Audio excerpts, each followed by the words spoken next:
K.C. Venugopal, V.D. Satisan, Ramesh Chenithala, P.V. Abdul Wahab, M.M. Hassanji, A.P. Anil Kumar, P.K. Bashir, V.S. Joy, Cheria Mohammed, Jebi Mather, Shafi Parambil, Aryadan Shokatji, Alipata Jamila, Rahul Mamkutaltil, all the senior leaders on the stage, party workers, UDF workers, brothers and sisters, I'd like to welcome all of you here today.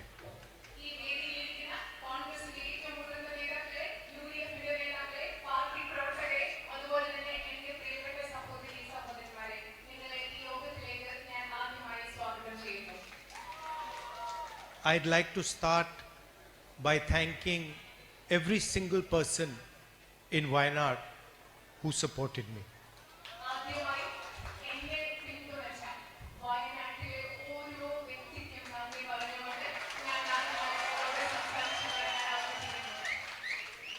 UDF voters, LDF voters, UDF workers, leaders, everybody who took part in the election and supported me and made my victory possible, I'd like to thank with all my heart.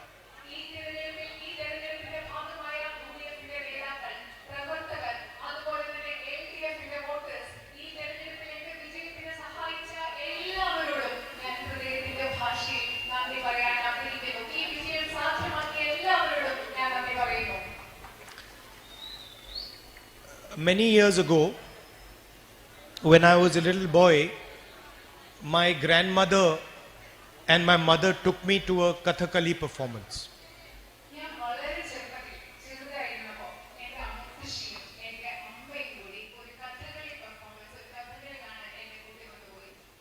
And I remember I was small and I didn't understand anything about Kathakali. So it was maybe 2 hours long and I wanted to leave the room.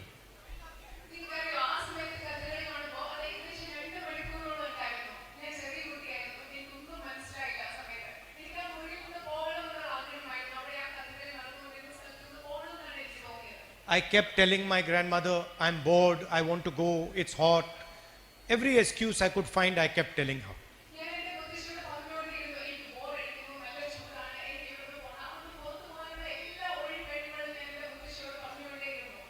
Then last year, after many, many years, I saw another Kathakali performance.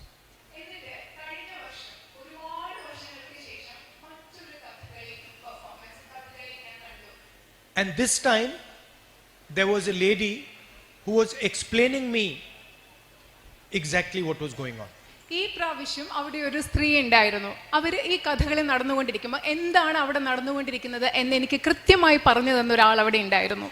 And it was 3 hours long. The performance was 3 hours long. It was very hot, but I didn't realize that 3 hours passed. I didn't feel the heat. I was just looking at the performance. അത് മാത്രമല്ല, നേരത്തെ 2 പ്രാവശ്യമായിരുന്നു ആ കഥകളി ഉണ്ടായിരുന്നെങ്കിൽ ഇത് 3 മണിക്കൂറുകളോളം നീണ്ടു. പക്ഷെ എനിക്ക് സമയം പോയത് മനസ്സിലാക്കാൻ തോന്നിയില്ല. എനിക്ക് സമയം പോയത് ഞാൻ അറിഞ്ഞില്ല. അവിടെ ചൂടായിരുന്നു എന്ന് എനിക്ക് മനസ്സിലായില്ല. കാരണം അത്ര മനോഹരമായിട്ടാണ് അത് പോയത്, ആ കഥകളി പെർഫോമൻസ് നടന്നത്. And when I walked out of the performance last year, I was thinking to myself, how strange that when I was small, the same exact performance, I was bored, I was not interested, I was feeling hot. And now, somebody has explained it to me, and I'm not feeling hot. It is hotter now than it was then, but I'm not feeling hot. And 3 hours have passed as if it's 1 minute. അത് മാത്രമല്ല, അത് കഴിഞ്ഞപ്പോൾ ഞാൻ ചിന്തിക്കുകയായിരുന്നു, പണ്ട് ഞാൻ കണ്ട ഇതേ കഥകളി അത് അന്ന് കണ്ടപ്പോൾ എനിക്കൊന്നും മനസ്സിലായില്ല, ഭയങ്കര ചൂടായിട്ട് തോന്നി, എനിക്ക് അവിടെ നിന്ന് ഇറങ്ങിപ്പോകാൻ തുടങ്ങി. പക്ഷേ ഇതേ കാര്യം ഈ വർഷങ്ങൾക്ക് ശേഷം കഴിഞ്ഞ വർഷം കണ്ടപ്പോൾ അത് 3 മണിക്കൂർ ഉണ്ടായിരുന്നു, സമയം കൂടുതലായിരുന്നു, കൂടുതൽ ചൂടുണ്ടായിരുന്നു. പക്ഷേ ആരോ എനിക്ക് മനസ്സിലാക്കി തന്നപ്പോൾ മുമ്പ് തോന്നിയതൊന്നും എനിക്കിന്ന് തോന്നിയില്ല.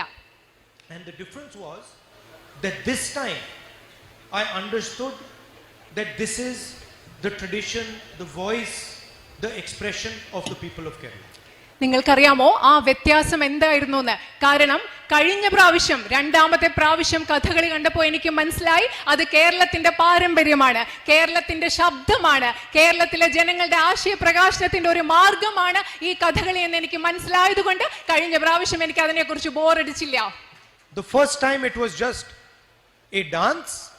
The second time it was the voice of millions of people. It was the history of millions of people. It was the expression of millions of people. ഞാൻ ആദ്യത്തെ പ്രാവശ്യം കഥകളി കണ്ടപ്പോൾ എനിക്കതൊരു നൃത്തരൂപം മാത്രമായിരുന്നു. എന്നാൽ രണ്ടാമത്തെ പ്രാവശ്യം കഥകളി കണ്ടപ്പോൾ കേരളത്തിലെ ദശലക്ഷക്കണക്കിന് ആളുകളുടെ ചരിത്രമായിരുന്നു അത്. എന്നെ സംബന്ധിച്ചിടത്തോളം കേരളത്തിലെ ദശലക്ഷക്കണക്കിന് ആളുകളുടെ ശബ്ദമായിരുന്നു ഞാൻ രണ്ടാമത് കണ്ട ആ Kathakali. And each state of our country has these traditions, has its own language, has its own history, has its own expression. അതുപോലെ തന്നെ ഈ രാജ്യത്തെ ഓരോ സംസ്ഥാനത്തിനും അതിൻ്റെതായ പാരമ്പര്യമുണ്ട്, അതിൻ്റെതായ ചരിത്രമുണ്ട്, അതിൻ്റെതായ ഭാഷയുണ്ട്, അതിൻ്റെതായ സംസ്കാരമുണ്ട്, അതിൻ്റെതായ ആശയപ്രകാശന രീതിയുണ്ട്. There is Malayalam, there is Tamil, there is Bengali, there is Gujarati.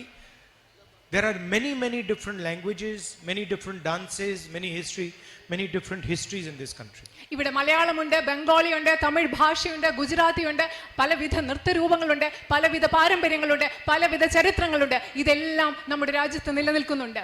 And every single tradition, history is protected by the Constitution of India. ഈ രാജ്യത്തെ ഓരോ ചരിത്രത്തെയും ഓരോ പാരമ്പര്യത്തെയും സംരക്ഷിക്കുന്നത് എന്റെ കയ്യിലുള്ള ഭാരതത്തിന്റെ ഭരണഘടനയാണ്. So the fact the people of Kerala and the people of India can enjoy Kathakali, can listen to Malayalam, can eat Kerala food is all protected by this. നിങ്ങൾക്കറിയാമോ, കേരളത്തിലെ ജനങ്ങൾക്ക് കഥകളി ആസ്വദിക്കാൻ സാധിക്കും, മലയാളം സംസാരിക്കാൻ സാധിക്കും, ഇഷ്ടമുള്ളത് ചെയ്യാൻ സാധിക്കും. ആ അവകാശങ്ങളെ എല്ലാം സംരക്ഷിക്കുന്നത് ഭാരതത്തിന്റെ ഭരണഘടനയാണ്. And if this was gone, then somebody can come to Kerala and say, we do not want you to speak Malayalam. ഈ ഭരണഘടന ഈ രാജ്യത്തില്ലാതായാൽ ഈ രാജ്യത്തിലേക്ക്, കേരളത്തിലേക്ക് ഒരാൾക്ക് വന്ന് ആർക്ക് വേണമെങ്കിലും വന്ന് പറയാം, നിങ്ങൾ മലയാളം സംസാരിക്കേണ്ട എന്ന് പറയാൻ സാധിക്കും. We do not want you to have dosa for breakfast. നിങ്ങൾ പ്രഭാത ഭക്ഷണമായി ദോശ കഴിക്കേണ്ട എന്ന് കേരളത്തിലേക്ക് വന്ന ആളുകൾക്ക് പറയാൻ സാധിക്കും, ഈ ഭരണഘടന ഇവിടെ ഇല്ലാതായാൽ. Or we don't like this particular tradition of yours.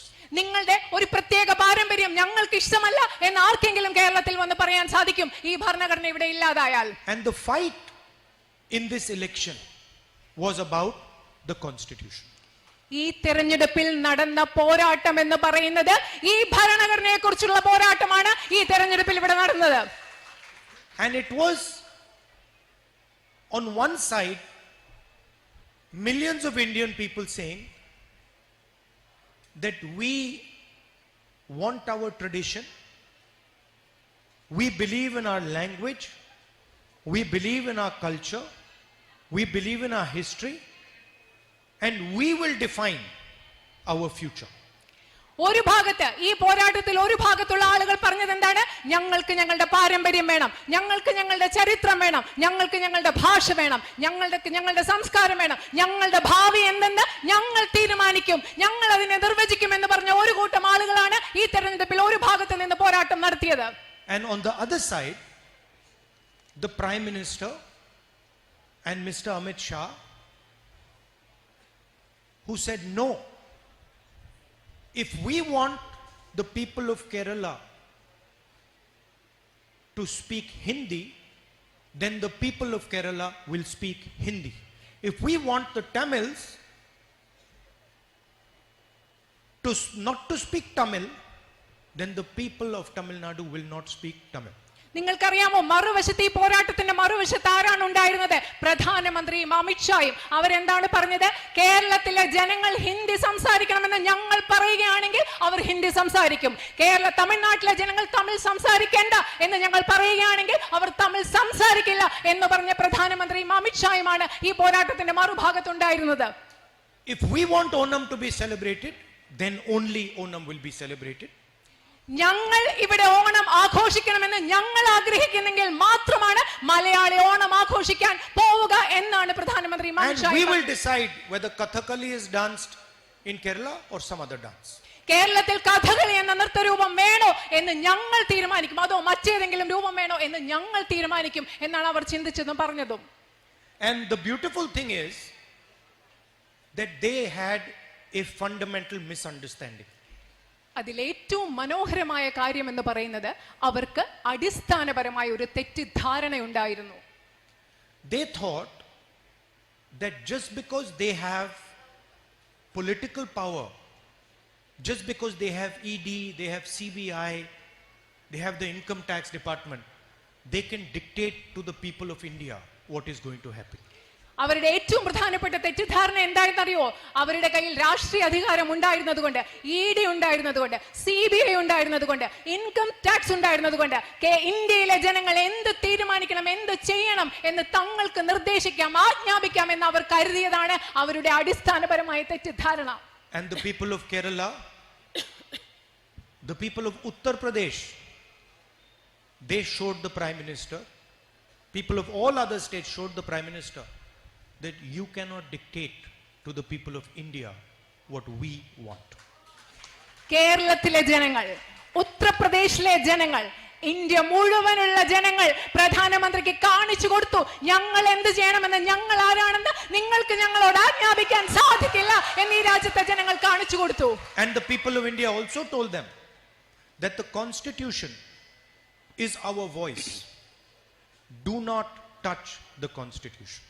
അത് മാത്രമല്ല, ഇന്ത്യയിലെ ജനങ്ങൾ പ്രധാനമന്ത്രിയോട് പറഞ്ഞു, ഈ ഭരണഘടന ഞങ്ങളുടെ ശബ്ദമാണ്, അതിനെ തൊട്ട് കളിക്കരുതെന്ന് ഇന്ത്യൻ പ്രധാനമന്ത്രിയോട് ഇന്ത്യയിലെ ജനങ്ങൾ പറഞ്ഞു. 21st century is a visual century. 21ാം നൂറ്റാണ്ട് എന്ന് പറയുന്നത് കാഴ്ചകളുടെ ഒരു ലോകമാണ്. Images have become much more important. ഇന്ന് നമ്മൾ കാണുന്ന ഈ ലോകത്ത് ഇമേജുകൾ, ചിത്രങ്ങൾ, പ്രതിച്ഛായകൾ അത് വളരെയധികം പ്രധാനപ്പെട്ടതാണ്. Before the election you saw BJP leaders saying we will tear up the constitution, we will throw the constitution away, we will change the constitution. നിങ്ങൾ തെരഞ്ഞെടുപ്പിന് മുമ്പ് കേട്ട് കാണും ബിജെപിയുടെ നേതാക്കൾ പറഞ്ഞത്, ഞങ്ങൾ കോൺസ്റ്റിറ്റ്യൂഷനെ ഇല്ലാതാക്കും, ഞങ്ങൾ ഭരണഘടന എടുത്തു കളയും എന്നൊക്കെ പറഞ്ഞത് നിങ്ങൾ കേട്ടിട്ടുണ്ടാവും. Arrogance of power. അത് അധികാരത്തിന്റെ ധാർഷ്ട്യത്തിലാണ് അവർ പറഞ്ഞത്. After the election you saw the Prime Minister doing this to the constitution.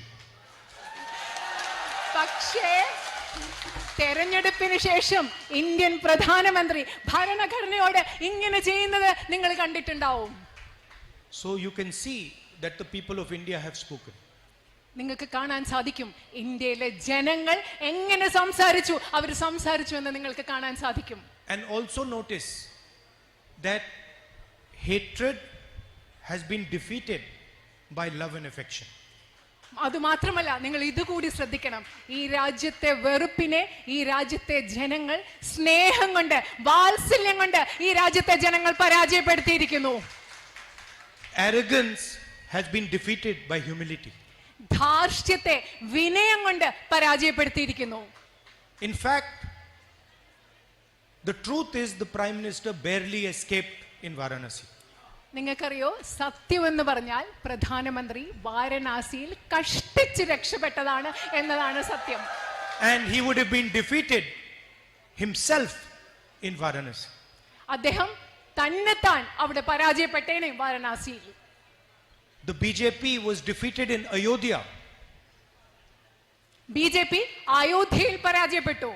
So even the people of Ayodhya have sent a message to the BJP that we do not appreciate hatred and violence. അത് മാത്രമല്ല, അയോധ്യയിലെ പോലും ജനങ്ങൾ ബിജെപിക്ക് കൃത്യമായ ഒരു സന്ദേശം നൽകി, ഞങ്ങൾ അക്രമത്തെ, വെറുപ്പിനെ ഞങ്ങൾ ഉൾക്കൊള്ളുന്നില്ല എന്ന് അയോധ്യയിലെ ജനങ്ങൾ ബിജെപിക്ക് കൃത്യമായ സന്ദേശം നൽകി. And the single biggest message that the people of India have given is that we are multiple traditions, we are many states, we have many histories, and every single one of these histories, every single one of these traditions, every single one of these religions is going to be respected. ഈ രാജ്യത്തെ ജനങ്ങൾ നൽകിയ ഏറ്റവും പ്രധാനപ്പെട്ട സന്ദേശം, B ജെ പിക്ക് നൽകിയ ഏറ്റവും പ്രധാനപ്പെട്ട സന്ദേശം എന്ന് പറയുന്നത് ഞങ്ങൾ വ്യത്യസ്ത സംസ്കാരങ്ങളാണ്, ഞങ്ങൾ വ്യത്യസ്ത പാരമ്പര്യങ്ങളാണ്, ഞങ്ങൾ വ്യത്യസ്ത ഭാഷകളാണ്, ഞങ്ങൾ വ്യത്യസ്ത സംസ്ഥാനങ്ങളാണ്, ഞങ്ങൾ വ്യത്യസ്ത മതങ്ങളാണ്. ഈ രാജ്യത്ത് ഈ ഓരോ മതവും ഓരോ ഭാഷയും ഓരോ സംസ്കാരവും ഓരോ സംസ്ഥാനവും ഓരോ ചരിത്രവും ബഹുമാനിക്കപ്പെടണം എന്ന സന്ദേശമാണ് ഇന്ത്യയിലെ ജനങ്ങൾ കൃത്യമായി നൽകിയത്. I can tell you that the government that has been formed in Delhi is a crippled government. ഞാൻ പറയാം നിങ്ങളോട്, ഇന്ന് ഡൽഹിയിൽ ഉണ്ടായിരിക്കുന്ന ഒരു ഗവൺമെന്റ് സമ്പൂർണമായ ഒരു ഗവൺമെന്റ് അല്ല, പ്രശ്നങ്ങളുള്ള ഒരു ഗവൺമെന്റ് തന്നെയാണ്. The opposition has dealt a fatal blow to the BJP. ബി ജെ പിക്ക് കഠിനമായ ഒരു അടിയാണ് ഇന്ത്യയിലെ പ്രതിപക്ഷം നൽകിയിരിക്കുന്നത്. And you will see that even Mr. Narendra Modi's attitude will have to change.